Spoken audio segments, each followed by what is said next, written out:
Hey everybody, I hope you all are doing well and welcome back to Michael's Matters. And if you've been watching the channel for any length of time, you have seen us discuss really some of the most antiquated, the most outdated, and really the most painful aspects of the Social Security program that is leaving seniors and retirees across the country in pretty dire financial straits. But recently, a new bill that is being reintroduced, the Social Security 2100 Act, is again being reintroduced into Congress that hopes to put more money, and I mean a lot more money, into the pockets of Social Security beneficiaries, of course, with the caveat if it passes. It does seem a bit too good to be true, all the great things that are in it. And we're going to go over some of the biggest portions of the newly reintroduced Social Security 2100 Act that, if it does pass, would make a world of difference in the lives of our older friends, our older family members, and our older neighbors. Furthermore, looking at a retirement from the longer view, kind of a farther away view, at this point,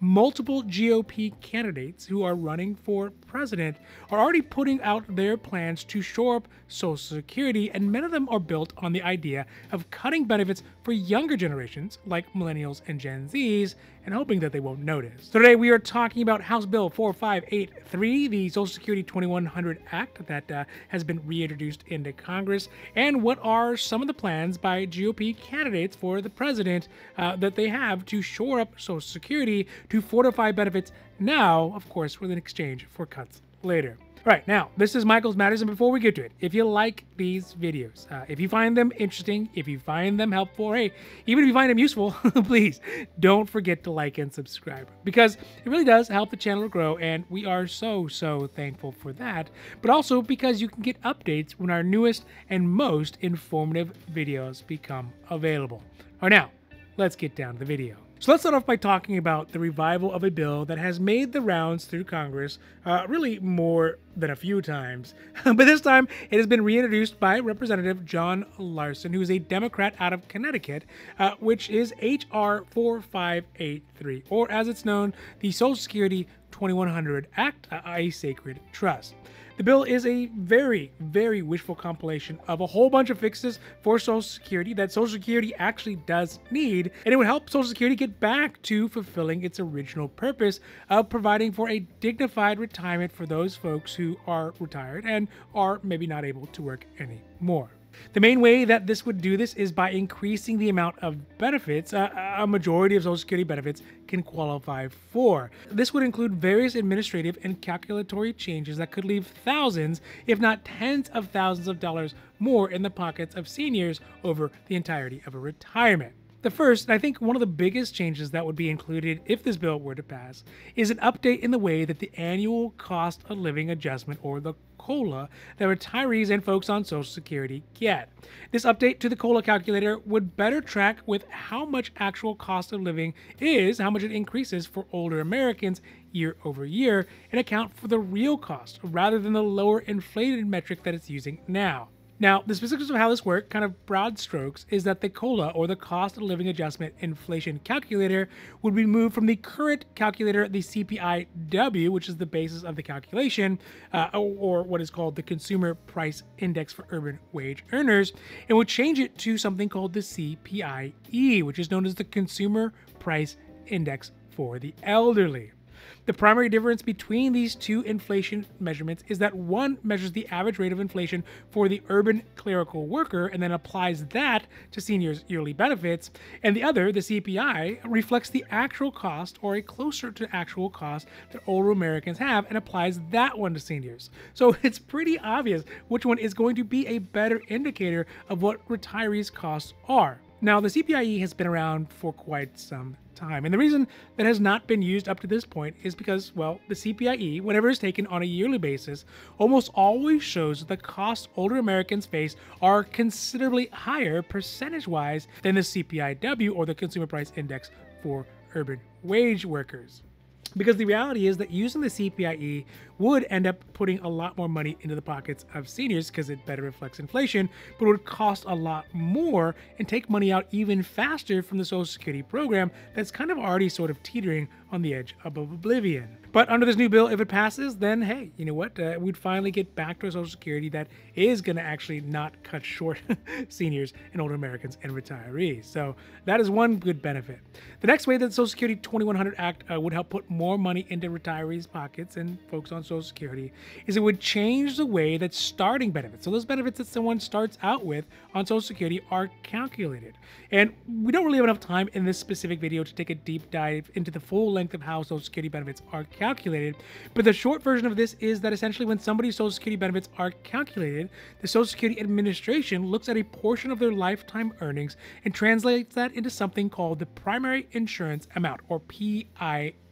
Currently, they will only consider 90% of one's income for those benefits for the calculation, but under the new legislation, if it were to pass, it would bump that up to 93%, which I know it doesn't sound like a lot of money, but when it's factored out over the entirety of a retirement and year over year, that 3% continually grows, it would be a considerably more amount of money in benefits paid out to seniors and retirees as an end result. Now, the last way that the Social Security 2100 Act could really help seniors, especially older Social Security retirees and beneficiaries, is that it would put an automatic increase in benefits to folks who have been on the Social Security program for an extended period of time. And strangely, this is almost an acknowledgement that the way that Social Security benefits are calculated now and adjusted year over year have not been keeping up with the needs of seniors and will likely not continue to keep up moving forward because of the fundamental problems in how it's calculated. So this one simple remedy that the Social Security Act 2100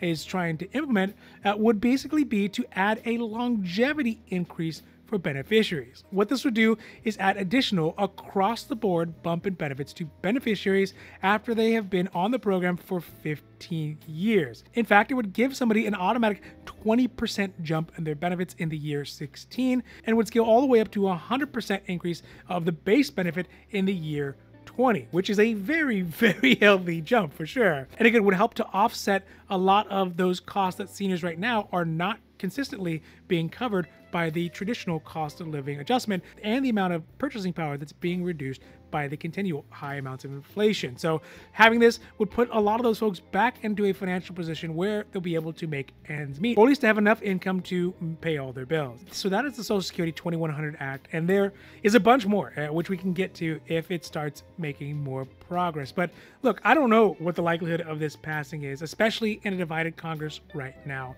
But it is still good that it is being reintroduced over and over again, because if there is a change and it does pass, I mean, it will really help a lot of folks on Social Security and a lot of retirees who are getting Social Security benefits right now, or even those folks who at some point hope to retire at some point into the future, including myself. Now, next up, I want to talk about some of the GOP presidential candidates who, despite having gone after each other at the GOP debate recently here, seem to be coming at the problem of how to fix Social Security from the same direction, which is to fortify Social Security now for older Americans, which does need to happen by cutting benefits for younger generations down the road, which I don't think needs to happen.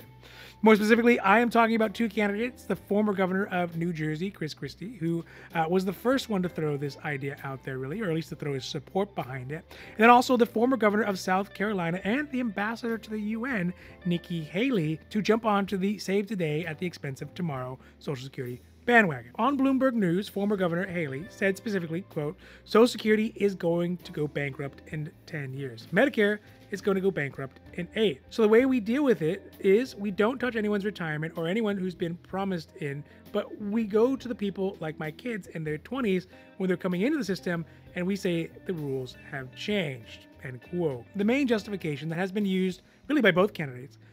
but most lately candidate Haley, is that younger people will live longer, so the retirement benefit start dates should be pushed out longer as well. The other justification that is not said, but is implied here, is that they can raise the age at which somebody can retire if they are from younger generations, because right now they are easy targets, as many of the millennials and many of the Gen Zs are focused on other issues like, you know, trying to start a career or save money for a house or waiting in line to go to the Taylor Swift concert. Just kidding. But Haley's sentiments are mirrors, if not slightly less gruff, than Governor Christie, who has said, quote, "The most disgusting interesting part of President Joe Biden's State of the Union address this year was when he stood up and he said, "We all agree, right? We're not going to do anything to Social Security." And then both sides got up and cheered. End quote. Christie went on to say, quote, "They are a group of liars and cowards because they know that in 10 years, Medicare will go bankrupt. In 11 years, Social Security will go bankrupt."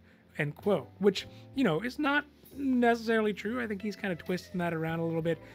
but we can take his point for sure. Overall, what we see in the current political environment is the equivalent of two ships in the night that are passing. Because as far as solutions for how to help retirees in America right now, and those who hope in the future actually to be able to retire one day, first, the Democrats are putting out Social Security 2100 Act, which is great. It looks great. It's a laundry list of solutions to most of the biggest problems that Social Security has, except for the fact that it doesn't talk about how to convince the American people to pay for it. Spoiler alert, it's going to be through taxes. Now, let alone getting enough Republicans to actually pass a vote and get it into the Senate is a whole nother problem. Second is that some of the most vocal GOP candidates at the moment, and they may not win, they don't look like they're front runners to win, but they are a wing of the Republican Party. They speak for a certain number of people in the Republican Party, so I think it should definitely be taken at face value. But their solution is to kick the can down the road and let benefits ride for right now,